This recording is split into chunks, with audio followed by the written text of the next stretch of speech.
your King easy. Who is he?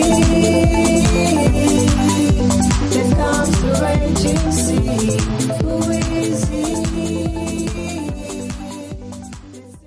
En Henoch skryf sy boeke, hy skryf sy hoofstukke, en ek het sy hoofstukke begin lees, en daar was een gedeelte van sy lesings, wat hy oorgedra het, wat te doen gehad het met 'n oomblik, toe hy baie moeg, 'n ruskansie gaan soek het, in sy pa se huis. So, Henoch is die seun van Jared, en wie se daar die gevalle engele neergedaal het, om hulle stoutigheid in die aarde te neer te bring, wat se stoutigheid nou gelei het, tot hierdie erns van sonde vir die mens.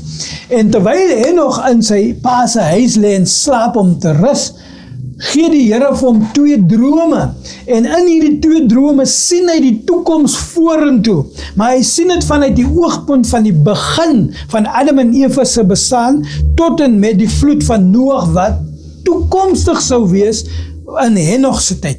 Omdat Henoch voor die vloed weggeneem was, en die vloed vind eers plaas 1652 jaar na Adam. By die tyd is Henoch al reeds weg, maar Henoch sien die hele vloed in die droom, en hy skryf sy droom af, en die allegorie van hierdie droom het verwysing tot die mens in die gedaante en die simboliek van diere. En die gevalle engele ook in die gedaante en die simboliek van diere. Maar die uitbeeldings van hulle drama en hulle geskiedenis is baie duidelik, jy kan dit verstaan. Hy kry 'n tweede droom, en die tweede droom se span is 'n bietjie wyer en verder. Dit begin ook met Adam en Eva, maar dit gaan vorentoe in die toekoms, tot en met en verby die verwoesting van die hele aarde, en die verskyning van 'n nuwe aarde, en 'n nuwe Jerusalem, en die ewigheid met die mens in 'n verheerlikte toestand met God en Christus die gesalfde een. Henoch sien die gehele besigheid, maar daar is 'n gedeelte van wat Henoch sien, en wat Henoch verstaan, en wat Henoch verduidelik, wat ek het letterlik die lens gevat en hom gekalibreer om fyn te kyk en sien wat Henoch in die toekoms gesien het, in sy toekoms, wat in ons verlede is, en wat sal strek tot ons toekoms wat nou voor ons lê. En ek praat nou van die oomblik in die tyd, waar Henoch in 'n droomgesig Jesus Christus se verskynsel in die aarde gewaar, en hy sien die drama van Jesus Christus se ontstaan, en sy begin in sy bediening, en sy 3,5 jaar met sy disippels, en sy kruisdood, en die nagevolge van die kruisdood, die opstanding uit die dood uit, en die hemelvaartervaring, en die aanstelling tot 'n troon op die regterhandkant van die majesteit van ons hemelse Vader. Henoch sien al hierdie goed in die verlede, en hy som dit op in sy skrywe. Nou, jy moet nou mooi verstaan, daar is baie mense wat gaan fout vind met wat ek met jy nou praat. Die eerste ding wat hulle gaan sê is, die skrywe van Henoch is die deel van die Bybel nie.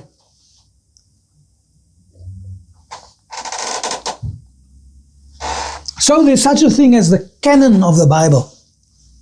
Die wettige goedgekeurde skrifte, wat deel vorm van dit wat die voormalige besluitmakers toeëien as God se wil vir die mens in terme van sy woord. Maar, ek vra die vraag, het ons nie nou net gelees van hierdie Henoch persoon, van wie daar gesê was, hy vir 300 jaar met God gewandel het, en hy God behaag het, en dat God hom aan homself toegeëien het, om hom te opgradeer as 'n mens wat toegerus is om in die buitenste ruimte in 'n bestuursposisie oor engele en planete te kan wees. Dieselfde Henoch van wie die Bybel vir ons sê, voordat God hom geneem het, het hy al reeds die verslag ontvang dat God het welbehaag aan hom So, ek gaan net vra dat jy net vir 'n oomblik sal tot berusting kom en nie toelaat dat mense vir jou afsit met betrekking tot die feit dat ek nog praat oor Henoch nie, want ek sê vir u, Henoch het die dag van Jesus Christus gesien. En sy beskrywing van die dag van Jesus Christus is baie eienaardig. Jesus Christus word voorgestel in die sinnebeeld van sy droom, symboliek, as 'n ram. En kyk wat sê die Bybel vir ons. Die hemel verklaar die heerlikheid van God. Dag na dag praat daarvan, nag na nag vertel dit, en die uitbreiding van die sterreryk verklaar dit. Verklaar wat? In die sterretekens wat bestaan, 48 in al, insluitend die 12 wat ons as die zodiac beskou, is daar 'n ram. En hierdie ram se sterreteken, area en sterre praat van die persoon van Jesus Christus. Die deurboorde ram. En in Henoch se droom sien hy hierdie ram, en hierdie ram het 'n geweldige groot horing. En hierdie groot horing praat van die geweldige groot salwing wat op Christus Jesus berus het. Johannes die Doper sê, in die oomblik wat Jesus Christus homself tot onderdanigheid beskik het, om gehoorsaam te wees aan die stem van die Vader, wat deur Johannes die Doper verklaar het, alle mense moet hulle self laat doop tot bekering van hulle sondes. En Jesus Christus het ingewillig om dit te laat doen. In daardie oomblik wat hy Jesus Christus doop in die Jordaanrivier, sê Johannes die Doper, sy eie woorde, ek het opgekyk en gesien die hemel skeur oop en die gees van die lewende God daal neer in die vorm van 'n duif en land op hom. En toe die duif op hom land, toe dryf die gees hom uit na die wildernis, waar hy getoets sou word vir 40 dae en 40 nag. Dis Johannes die Doper se getuienis van Jesus Christus, met betrekking tot Henoch se droom, maar hy sien Jesus Christus soos 'n ram. Maar hierdie ram het 'n geweldige groot horing, en daardie groot horing is die invulling van die Heilige Gees, en die doop in die Heilige Gees, vuur en krag, dit is sy horing. En Henoch praat van hierdie ram, soos hy in 'n gevegstryd verkeer met vyandig gesinde diere rondom hom. En die vyandige gesinde diere rondom ons was die Herodiaanse koninklike huis. Die Herodiaanse koninklike huis was onwettiglik in koningskap oor Israel, omdat hulle Edomiete was. Hulle was afstammelinge van Esau gewees. En dit was nooit bestem dat Esau se afstammelinge op die koninklike huis van Israel sou sit nie, want God se belofte aan Dawid was, 'n saad uit jou lende sal altyd die besit neem van die koninklike troon oor Israel. So Jesus Christus se gevegstryd teen die Herodiaanse koninklike huis. Jesus Christus in sy gevegstryd teen die Fariseërs en die Sadduseërs en die hoërpriesters, wie in 'n sameswering was om hom te vermoor, om fout te vind met hom op so 'n mate om hom tot die dood te laat veroordeel.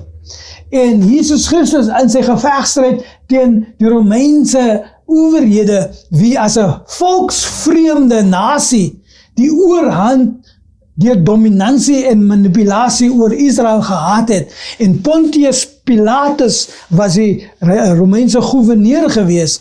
En hierdie 3 verskillende groeperings, die Herodiaanse, wat die koninklike huis verteenwoordig het, die Fariseërs en die Sadduseërs, wat die priesterskap by Jerusalem verteenwoordig het, en natuurlik dan die Romeinse owerhede wat die regeer oor die land gehad het, en nietenstaande ander mindere groepies wat ook vyandig gesind was teen Jesus Christus. En Henoch sien in die oerverlede 'n toekomstige oomblik wanneer hierdie ram, Christus Jesus, 'n stryd het teen hierdie vyande, maar die vyande kan hom nie oorwin nie. Hy sê, they cannot overcome, the enemies could not overcome him.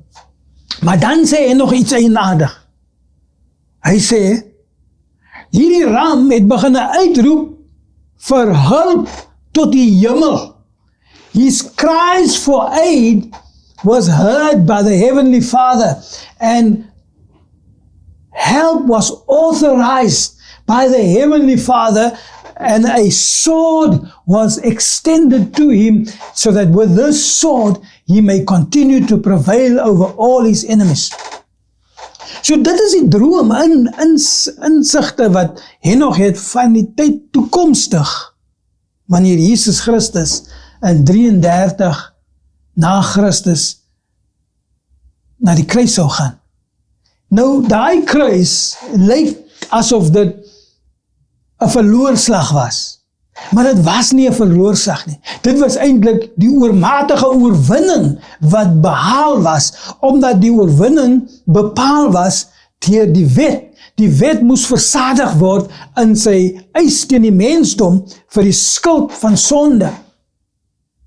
En Christus Jesus sou daardie eis versadig deurdat hy sy lewe sou opoffer, dat hy 'n losprys sou betaal vir ek en u. En dit was alles deel van hierdie swaard, die gesagsbemagtiging waarvoor hy uitgeroep het. En ons gaan oombliklik, ons gaan kyk na die skrifte wat praat van hierdie insidente. Wat Henoch in die oerverlede in 'n droom sou bespier. He would see these things in a dream in the past, but it was a future event, en van ons oogpunt af is dit 'n oerverlede ervaring, maar die uitbreiding resultate van daardie oorwinning by die kruis is nog steeds in plek vir ek en u. En vir dit, die oomblik wat Henoch sien, die ram roep uit na die hemel vir hulp, en 'n hulpbron word verskaf in die vorm van 'n swaard. Nou, in Psalm 110, 'n Psalm van Dawid, word Dawid in 'n oomblik van aanbidding vasgevang in 'n visie, in 'n gesig. En in hierdie gesig sien hy die troonkamer van die hemelse Vader. En met hierdie gesig van die troonkamer sien hy, en sy eie woorde lei soos volg. Met verwysing tot die hemelse Vader op sy troon, sê Dawid, en die Here sê vir my Here. Maar Dawid is koning, en almal spreek hom aan as my Here. Maar Dawid homself sien 'n oomblik wat 1000 jaar vooruit van sy bestaan sou plaasvind. En in hierdie 1000 jaar se oomblik wat Dawid in 'n gesig sien, aanskou hy die Here Jesus Christus. En die hemelse Vader sê vir die Here Jesus Christus, en die Here sê vir my Here, kom sit op my regterhandskant op 'n troon, van waar ek al jou vyande 'n voetstoel sal maak, want ek sal die stok van jou gesag uitstrek te midde Sion, sodat jy mag seëvier oor al jou vyande. 'n geweldige, wonderlike, insiggewende oomblik, wat ek en u mooi moet verstaan, omdat Henoch sien dit as 'n insident wat in die toekoms sou plaasvind. Maar ons kyk terug as 'n insident wat plaasgevind het in die verlede, en daardie verlede is die oomblik van die opstanding uit die dode uit. Toe die ram deurboor is op die kruis. Dis die ram wat deurboor is. En hy sterf, en hy spyker die sondeskuld van die ganse wêreld aan daai ruwe kruis. En hy dood op daardie kruis. En uit die dode uit kom hy tot die lewe om na die Vader se teenwoordigheid op te gaan. En daar word hy in 'n aanstelling van bemagtiging toegerus om vanaf die troon van die Vader nog steeds voort te gaan in sy naam, die naam van Jesus Christus, deur die bemagtiging en die gesag van die Heilige Gees, wie Christus in ons midde is, die salwing en die gesalfde een met die salwing, sodat hy nog steeds seëvier oor al sy vyande, en sy vyande kan hom nie oorwin nie. So, in Psalm 110 sien ons die gesig toekomstig van Dawid se tyd af, na die oomblik van die opstanding uit die dode uit, en die hemelvaartervaring, en daar sê die Vader vir die Seun, sit op my regterhandskant, totdat ek jou vyande almal 'n voetstoel sal maak onder jou voete, en ek sal jou gesag uitstrek, te midde Sion, en hierdie gesag sal jy seëvier oor al jou vyande. Nou, in Matteus 28 vers 18 en 19, toe Jesus sy verskyning maak aan sy disippels na die opstanding uit die dode uit, sê hy vir hulle hierdie woorde, hy sê vir hulle, kyk, ek kom uit die teenwoordigheid van my Vader af, en ek sê nou aan julle alle gesag, wat is gesag? Alle gesag, in die hemel, benede en op die aarde en benede die aarde, 3 vlakke, in die hemel, op die aarde en benede die aarde, alle gesag is aan my gegee. Ek is die een wat die gesag uitoefen. Ek het die reg van bemagtiging. Ek het die gesag om krag te verleen. Hy sê, alle gesag is aan my gegee. Gaan julle dus die ganse wêreld in en verkondig die evangelie. En diegene wat glo en gedoop word, sal gered word. En dit is 'n proses wat nog steeds aangaan, en nog steeds aangaan. Selfs in hierdie tyd, in Julie en Augustus 2026, die incident wat hy nog gesien het in sy droom, van die ram wat deurboor is, maar die ram het 'n horing, en die horing kan nie oorwin word nie, en met hierdie horing roep hy uit na die hemel vir bemagtiging en vir hulp, en die hemel verleen hulp aan hom in die vorm van 'n swaard, en die swaard wat aan hom toegeskryf word, is die salwing is die gesalfde met die salwing. Dit is die swaard van God. Sy woord bemagtig deur sy gees. En ek noem dit vir u, omdat in Henok se droom sien hy verby hierdie oomblikke. Hy sien tot op 'n oomblik wanneer die nasie van Israel as skape bymekaar gebring gaan word en gered gaan word. En dan sien hy 'n oomblik wanneer die nasies van die wêreld verwoes word, want omdat hulle teen die skape gekom het. En hy sien 'n oomblik wanneer die 1000 jaar vrederyk in plek gebring is. Binne in minder as 1 sin verklaar hy hierdie ernstige verborgenhede. Dan praat hy van die verwoesting van die aarde, wat deur vuur verteer gaan word, presies soos Petrus daarvan praat, in 1 Petrus, hoofstuk 5. Dan praat hy van 'n nuwe aarde wat kom, en 'n nuwe Jerusalem.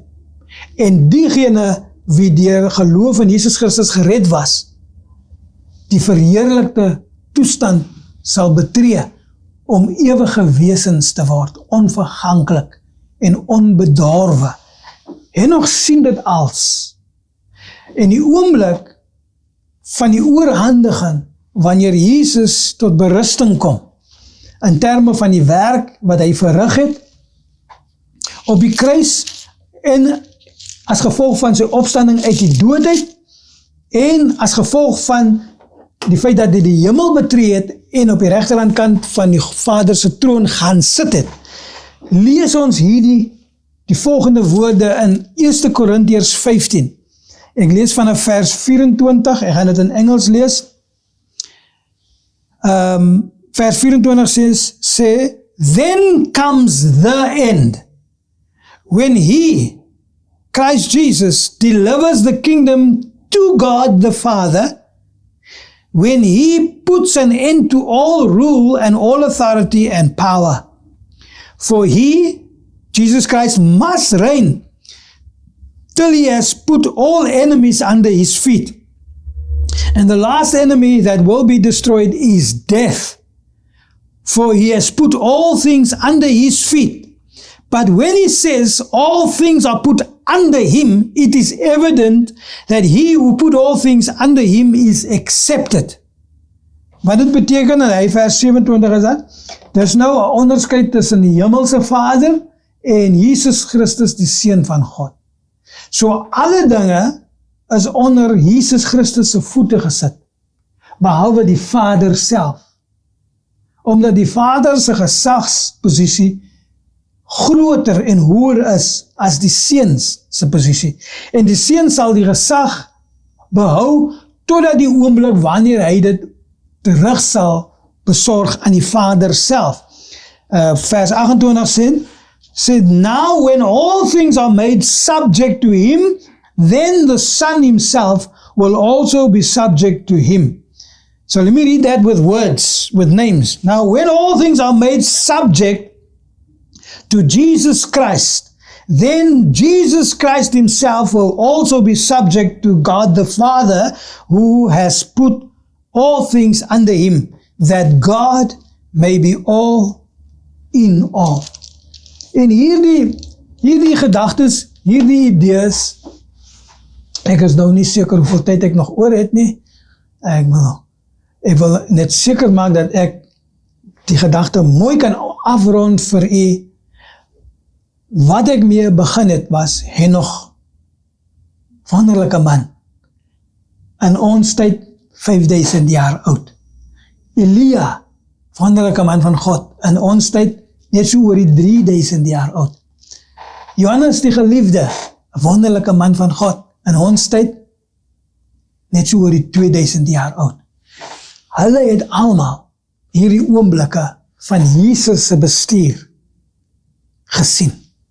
Hulle almal praat daarvan. In Elia se skrywe praat hy daarvan. In Johannes die geliefde se skrywe, die boek van Openbaring, hy praat daarvan. Hy maak bekend dat Jesus Christus die naam bo alle name geërf het. Dit is aan hom gegeen dat van die hoogste tot die grootste engele hom sal ook aanbid.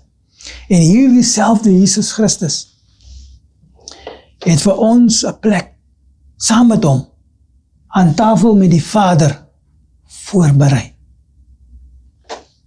Die gesag wat sy vyande nie kon oorwin in sy aardse lewe, het nog steeds vorentoe verduur in ons tyd.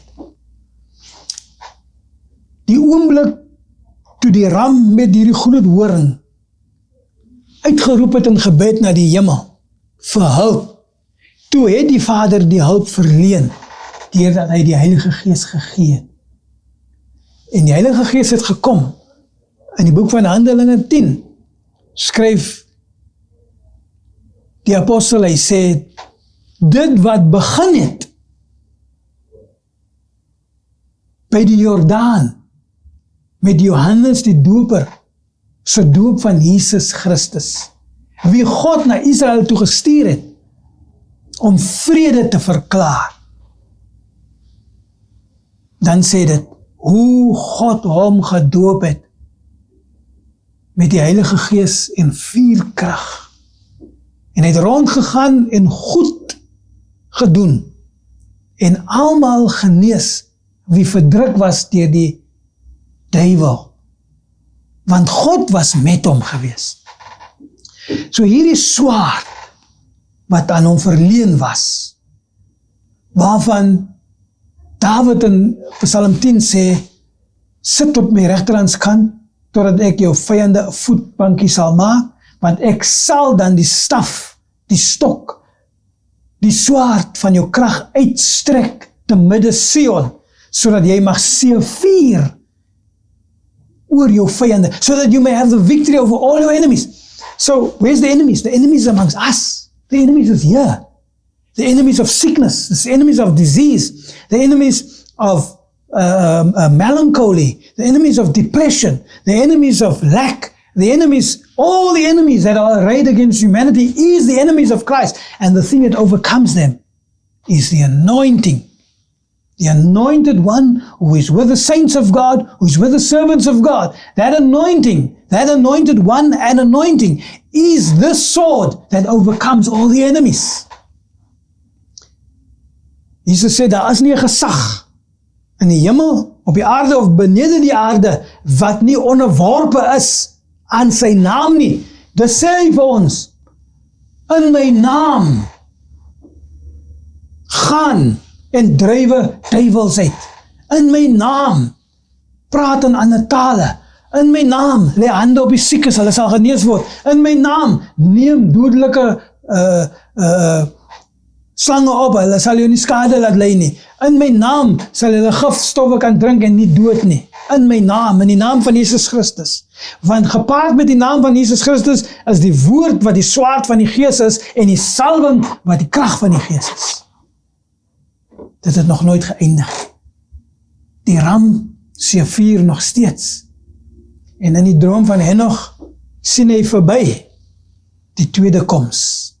Hy sien verby die 1000 jaar vrederyk. Hy sien tot binne die oomblik van die groot wit troon oordeel van alle mensdom. Hy sien hoe die huidige aarde vernietig word met vuur. En hy sien ook die verskyning van 'n nuwe aarde en 'n ewigheid in heerlikheid, in die majesteit, met ons as Gods kinders in die huis van God self. Ek vertrou dat u geseënd was deur hierdie boodskap. Dit is 'n lang boodskap gewees, dit gaan oor 2 weke wees, en ek vertrou dat wat u hier uitput is om jouself toe te wy in die oortuiging om aan te aanhou en nie op te gee nie. Want die dinge wat hulle gesien het, hierdie profetiese rede, hierdie sigte, hierdie visies, dit was nie vir hulle gegee nie. Dit is opgeteken om vir ons te versterk in ons oortuiging.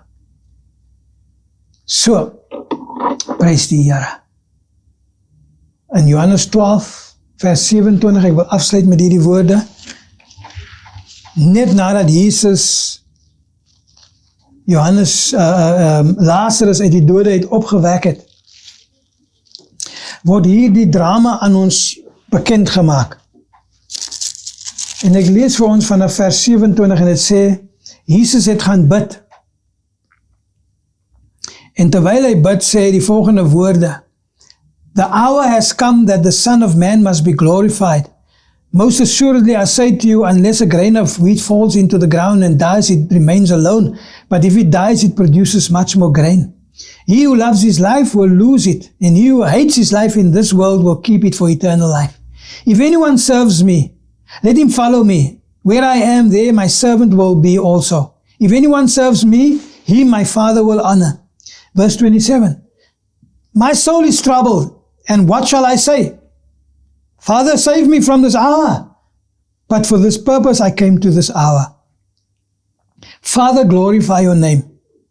Father, glorify your name. Then a voice came from heaven saying, I have both glorified it and will glorify it again. Therefore the people who stood by heard it and said that it thundered. Others said an angel has spoken to him. But Jesus answered and said, this voice did not come because of me, but for your sakes. Nou dit is wat ek wil hê jy moet hoor. Now is the judgment of this world. Now the ruler of this world will be cast out. And I, if I am lifted up from the earth, will draw all people to myself. Dit is in hierdie oomblik wat die Vader die swaard losgelaat het.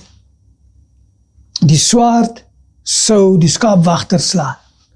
Sagaria profeteer dit in Sagaria 13. I will call for a sword and I will strike the shepherd and all the sheep shall scatter. En dit wat oënskynlik gelyk het asof dit 'n verloor saag was eintlik die grootste oorwinning. Dis hoekom Jesus gesê het, sal ek nou bid en sê, Vader, hou my van hierdie uur, maar presies vir hierdie rede het ek gekom om hierdie uur te vervul, die uur van my dood, die uur wanneer ek my lewe sal neerlê vir my skape. En die swaard het hom geslaan, en hy het gedood, maar hy het sy lewe opgeneem, en uit die dode het opgestaan en in sy opgewekte toestand verklaar hy aan ons om die werk voort te sit totdat die oomblik wanneer hy kom om ons tot homself toe te eien. Soos die ou koortjie gesê het, as hy weer kom haal hy sy parels.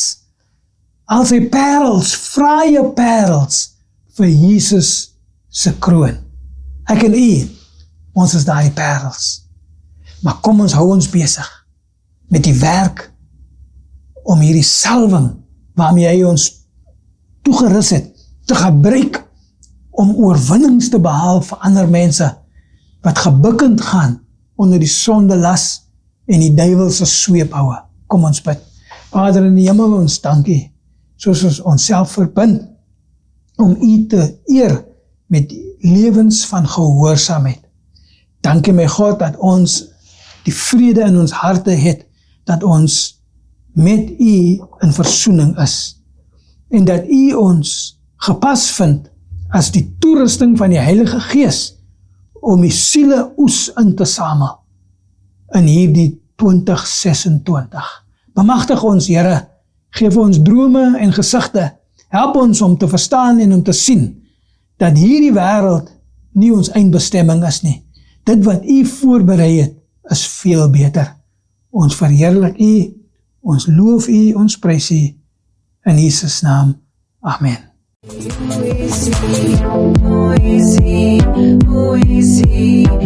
is he?